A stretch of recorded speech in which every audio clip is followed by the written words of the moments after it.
truth, there is one way, there is one solution. That era is over. Great power competition is not so bad. Let me tell you what's really bad. Great power collaboration. The rest of us get squeezed out. Take us, for example, currently at 1.4 billion, but if you take the subcontinent as a whole, probably closer to 2 billion. Nobody imposed a single language. Nobody imposed a single ethnicity or social characteristic. So the big guys don't gang up on everybody else and settle problems over their heads. So let me turn to you, Mr. Jaishankar. Pax Americana, as Prime Minister Harper was alluding to, was perhaps that time when a semblance of a rules-based order existed, and it was because it was based on certain defined and rigid relationships. Is that the only way for the world in the future? Would we eventually have to arrive at a state where you would have a club with the rules and with the articles of charter of association? No. No meaning, I think, like everything else, it had its moment or period in history, and history moved on, and the global order moves on. And I think what Prime Minister Harper also suggested is, for long periods of history, you had limited order or a kind of a non-orders at times. So what we may well, one day we may well say that what we saw after 1945 was a very unusual period of global politics. But having said that, why is it not easily extrapolatable in a way? Look, today the divides are really deep, okay? And the architecture at a certain level is really frozen, it's rigid. Okay. The guys at the top are not making space. There's a big push from the middle, upper middle, there's a push from the bottom, upper bottom. So you actually are moving more and more into an era where people say, I'm never going to get everybody in this room to agree to work together. So I'll go to that sofa, find those 5, 6 nice people who agree with me, and we will proceed to work on what we want to work on. And, I was doing some research on the Quad, and then I came on a very interesting number. I tried to figure out in the last 10 years, how many of these small groupings India had joined. Last 10 years. I could discover 36 in different domains, okay? From security, maritime, to economic, trade, energy. So my sense is we are moving to a much sort of looser order where there isn't a CPU, there isn't a kind of a diktat from a...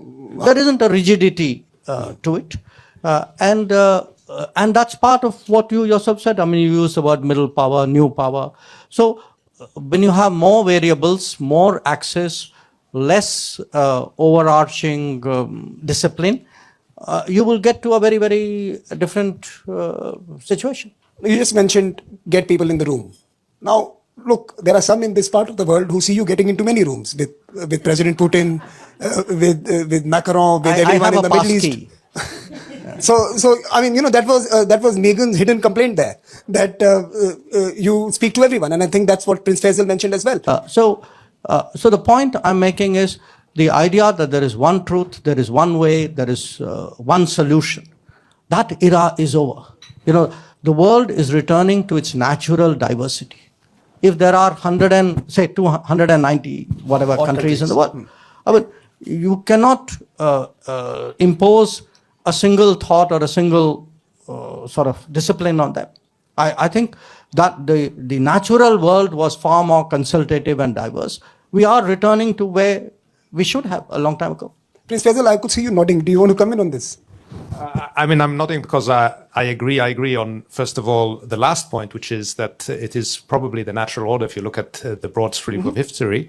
But I also agree that, and I think that's what Jaishankar was saying, that in the end, what will drive us, or what should drive us, is the search for a win-win environment where everybody can move forward and everybody's interest can be taken into account. I think one of the challenges with the previous order, with the unipolar order, was that the interests of some were always prioritized over the interests of others, and part of that was because of where we were individually in our developmental journeys. But as we move forward, countries like India, countries like the Kingdom and others, where we now have legitimate aspirations to be part of the first world or whatever you want to call it, then there's a necessity to build those partnerships and build those conversations in a way that allows everybody to partake in the interest of the future. It's just, the thing that worries me about this talk about the natural order is that in the natural order, the strongest always win.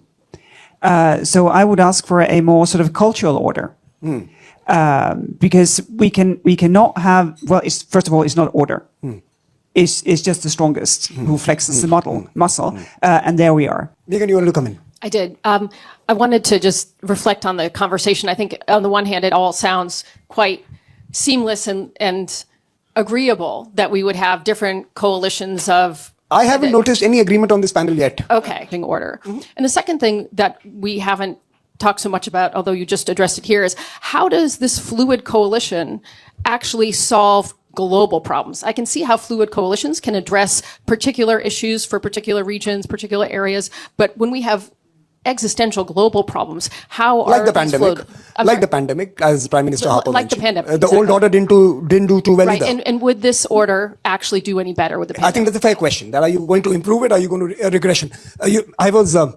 I could see a glint in your eyes, so I'll let me come to you. No, I think this was the moment you're waiting for us to disagree. I want to disagree with both of them on different aspects of what they said.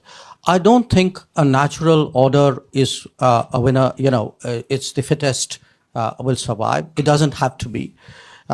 It's not necessarily a winner-take-all combinations. And I look at parts of the world where actually different cultures and diversity and pluralism has survived. It may have its tensions and problems, but nobody imposed.